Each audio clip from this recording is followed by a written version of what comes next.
Hey everyone, Gill Gross here. Post-match Ons Jebeur versus Elena Rybakina, Wimbledon 2022 Women's Final. If you're not here for spoilers, click off the video in 3, 2, 1.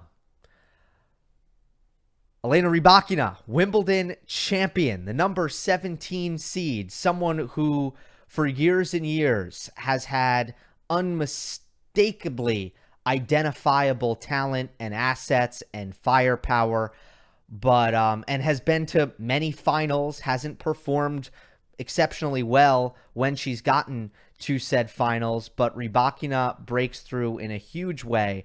Her 2022 has been unfortunate, unlucky, illness, injuries, really disrupting her momentum, and then boom, the breakthrough major that I think many close followers of the sport have been waiting for comes in a big way for Rybakina at Wimbledon 2022. And 23 years old, wins her first major, will not get the rankings points boost for it, but I think she will get the confidence boost and the belief boost that should propel her forward and upward. And I would be surprised if Rybakina does not build on this and repeat similar runs at future slams. For Ons Jebeur, incredible run. If she had won, it would have been her first major title as well. And she had been such a pleasure to watch throughout the fortnight, and always is. And classy competitor, great for the sport, fantastic game. And the contrast of styles was what made this final so compelling. You know, you come in and you look at the big serving, the big hitting of Rybakina, blew Simona Halep off the court in the semifinal.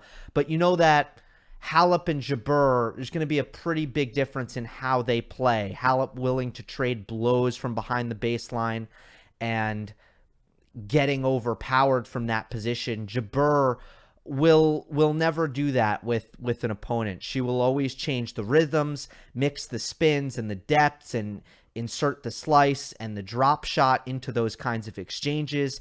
And you would think that that is a pretty good antidote for a power baseliner like Rybakina. And in the first set, it certainly was.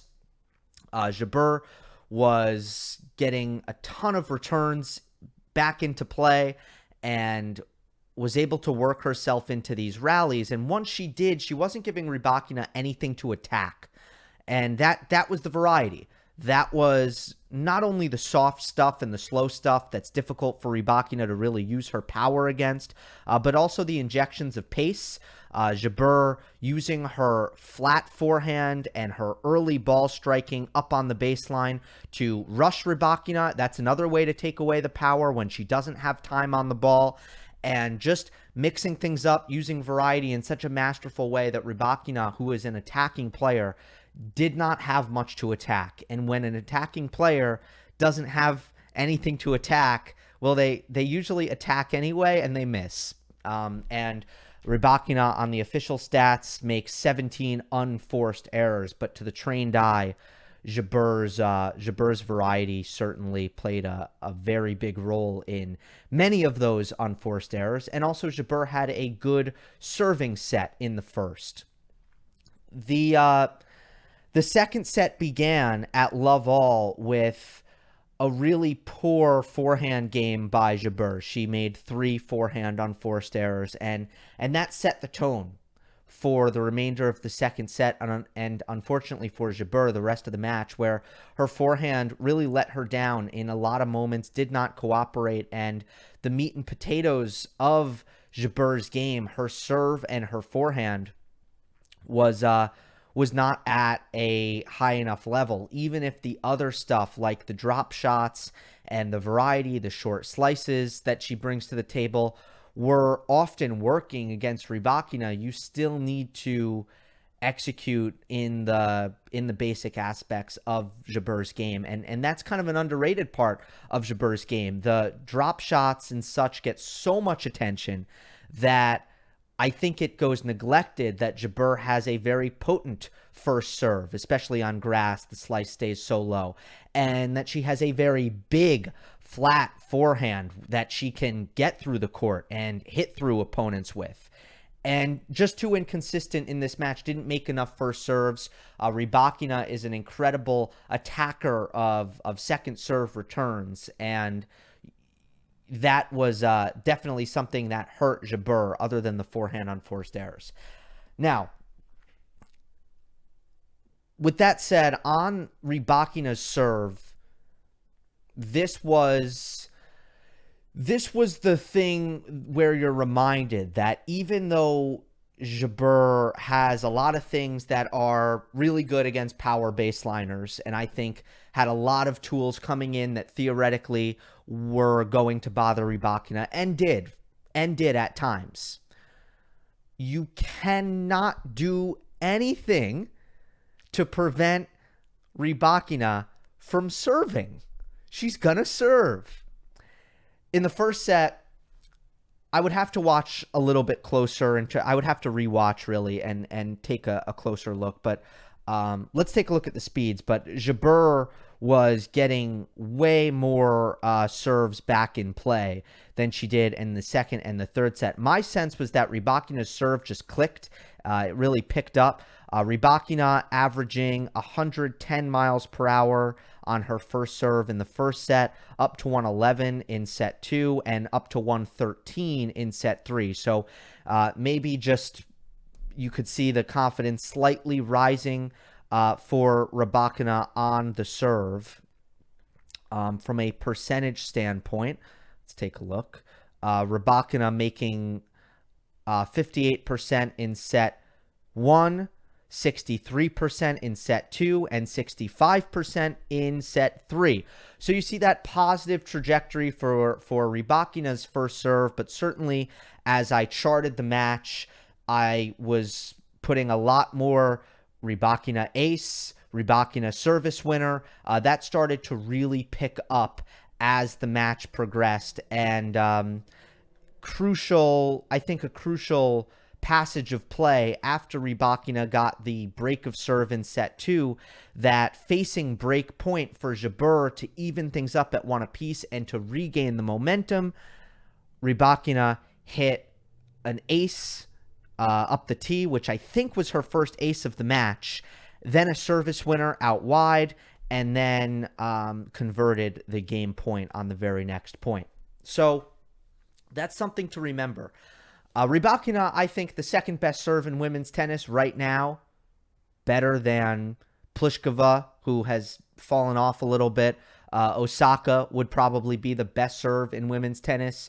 Serena is a gray area with how little she has played. So, I mean, you look at Wimbledon and how that rewards big servers, and makes a lot of sense. Rybakina served incredibly well over the course of these 2 weeks. I also felt that Elena's forehand cross court was a major key in this match, did a ton of damage, and the fact that she can hit her forehand cross court and that can force as many errors and hit through Jabeur's defense and movement as often as it does is such a big deal, because so many, and the vast majority of players, when they go cross court, it's so much harder to find finishes going cross court. We know it's the safer shot, lower part of the net, more court to hit into, but also the ball takes longer to get to the other side of the net and to get past your opponent. And rarely do you see someone with the power of Rybakina to hit into big targets cross court and still have enough pace on the forehand to find finishes hitting cross court forehands. So when you talk about high margin aggression, which is so important in the modern game, that's kind of what I look at for Rybakina in baseline rallies, or Rybakina, and I think that's a major key. In the front court, Rybakina, she struggled at times. Jabeur's tactics to bring Rybakina forward, they worked. They worked on numerous occasions. But in the same breath, I really liked Elena's mindset. I liked how she went about things. She didn't seem fearful. She didn't retreat. She kept trying, and she was kind of clutch. You look at some very important moments in the third set. Love all 30-40. This is break point. Jabeur hits that short slice. Rybakina hits that forehand chip approach that Jabeur wants her to hit. But Rybakina finished at the net to convert that break point. 30-all, 1-love. Now Rybakina's trying to consolidate the break of serve in this third set. Jabeur, short chip. Rybakina, forced approach. Backhand volley, short angle for a winner. Passed the test again. And then 3-2, a game that I want to talk more about. 3-2, add in. Game point Rybakina trying to get out of this crucial game. Serve plus approach. Hits 2 volleys. 1 clips the net tape. She finishes the second one. So it's not as if Rybakina didn't have some moments where, despite her shakiness on the volley, and don't get it twisted, she's not comfortable up there. She can do it, but in singles especially, I know she has some doubles results, but in singles, like, it's not what she likes. But she got it done. She got it done in a couple of, on a few really big points. And you have to tip your cap. And that only comes from the acceptance that, look, I have to just keep coming forward and trying to execute as best I can, because it would have been disastrous if Rybakina was trying to handle these midcourt balls. A couple things could have happened. Rybakina could have been so terrified of the net that she was trying to hit winners on these midcourt balls. She was trying to finish the points because she didn't want to volley, and then she would have missed. So that's the first thing that could have happened. The second thing that could have happened was she could have tried to retreat, hit those awkward midcourt balls and try to move back to the baseline. Now she's in terrible position, and Jabeur is probably going to eat her up on that next ball. So the fact that Rybakina just hit approach shots, that's the right shot, hit an approach shot. I really loved that from her. And you can't help but fantasize after a match like that, where Rybakina blew a lot of volleys, made a lot of awful mistakes inside the service line, in the front court, even off the ground. You can't help but fantasize. What if she gets more comfortable in that part of the court? What's going to happen then? How good is she going to be? You can't help but fantasize about that. So hopefully she continues to work on it and gets even better. But she did come through. She did come through when she needed to in a couple of moments. Third set, 3-2, though. This iced the match, and I think it's worth going over. Triple breakpoint, love 40. You have those kind of moments of champions. Moments where the title is going to be decided.